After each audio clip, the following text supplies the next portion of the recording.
দেশের সংসদ সদস্যরা নিজ এলাকার সরকারি হাসপাতালে না গিয়ে বিদেশে চিকিৎসা নেয়ার সমালোচনা করেছেন স্বাস্থ্যমন্ত্রী ডক্টর সামন্তলাল সেন।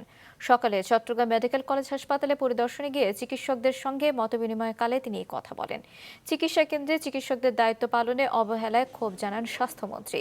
এ সময় উপস্থিত ছিলেন স্বাস্থ্য অধিদপ্তরের মহাপরিচালক অধ্যাপক ডক্টর আবুল বাশার মোহাম্মদ খুরশিদ আলম সহ হাসপাতালের পরিচালক সহ অন্যান্য চিকিৎসকরা। এর আগে মন্ত্রী হাসপাতালের বিভিন্ন ওয়ার্ড পরিদর্শন করেন। আপনারা যারা সংসদ সদস্য তারা কি কোনোদিন গিয়ে দেখছেন?